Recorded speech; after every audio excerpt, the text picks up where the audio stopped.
All right, so starting off today, we were not able to identify why some of these things were getting crossed, and I'm still working on that one. But what I want to focus on as we get started today, which was kind of a good place to stop yesterday, is the fact that at this point, our definition's getting a little overwhelming, right? It's very long. Um, well, not very, very long, but it's kind of getting long. And particularly right here, where we started moving off in another direction, now we have a whole lot of outputs coming out of just these two sliders.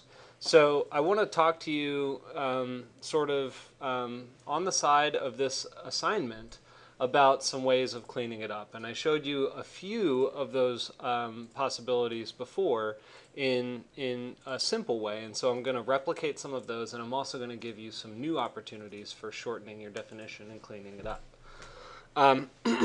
So right off the bat, one of the first things that you can and probably should do is to start to isolate this kind of connection, and which gives you an opportunity to just clear up what these connection, I'll call them ideas, sort of how they're organized.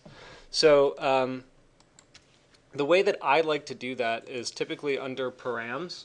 And so under the Params menu, because these are numbers, I can just grab a number param, which is going to allow me to populate what the actual number is, and then I can pass it through to other things. So I'll right-click this and I'll rename it to whatever it's supposed to represent. And so I'll call this facade grid subdivision. So facade grid subdivision will actually be something that I'm going to use multiple times. And so as I'm going to grab everything here and pull it off to the right, then this is essentially going to become a wireless connection. So I'm going to copy and paste it, and I'll reconnect here and make this one wireless, which I can plug in to the U connection here. Sorry, I should rename this a little better. I'm going to call it facade grid U subdivision. And then you'll want to rename this one as well, facade grid U subdivision. So copy and paste and just replace all of these U connections wherever applicable.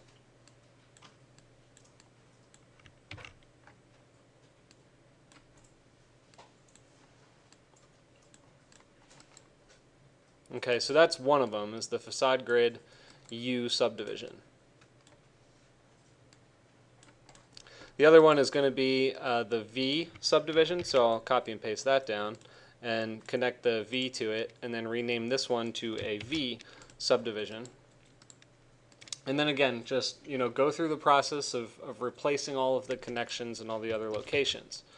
So make a wireless connection, and then replace your V. Oops. Copy and paste the wireless version of it down to V here, and then do that in all cases. Actually, so down here, these ones, in this case, you don't need two U subdivisions. You can just copy this U subdivision down here, and then likewise copy the V subdivision and then connect it to both V inputs, like that. It's probably the cleanest way of doing it.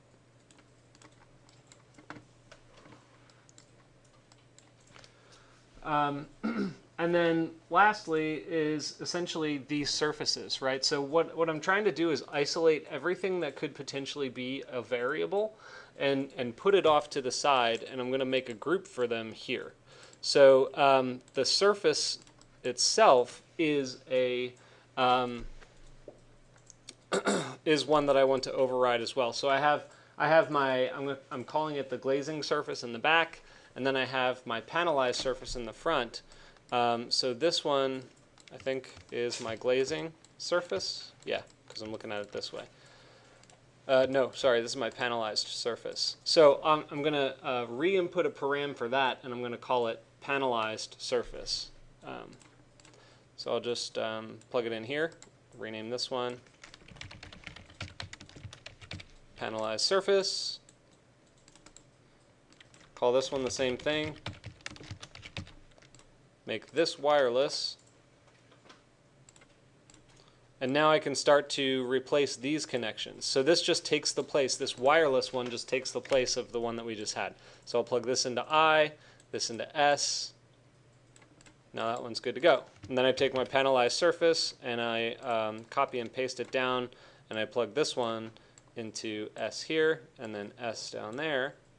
Oh, whoops, sorry, that's the wrong one. I need to make another one here for the glazing surface. So I'm just going to kind of go through that same process again and rename these to be glazing surface.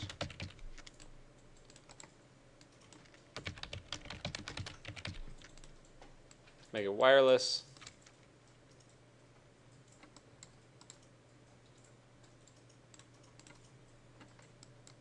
Pull that back and replace. And then copy and paste this one down. So you've got panelized and your glazing, and this one is going to plug into that. So when it comes down to it, this is essentially going to be our input group, right? So we've got our number of subdivisions, we have our panelized surface connection, and we have our glazing surface connection. And this is where all of the elements are going to go that define what the geometry is. So this can be located in the top left corner. That's where I usually put it. I just put it up there in the top left corner. And then everything else gets spread out, and it can be grouped when it's done, but for this purpose right now, I'm just kind of going to leave it sort of like this. I still don't know if I'm going to use that. So what I'd like you to do before we get started in creating new things today is to go through the process of cleaning this up a little bit. So get to a point where you know what your input values are, like this, and then we'll proceed. And I'm going to show you how you can take something that's rather exceedingly long, like portions of this, and you can actually create a custom component that's specifically made for what your process is. Any questions?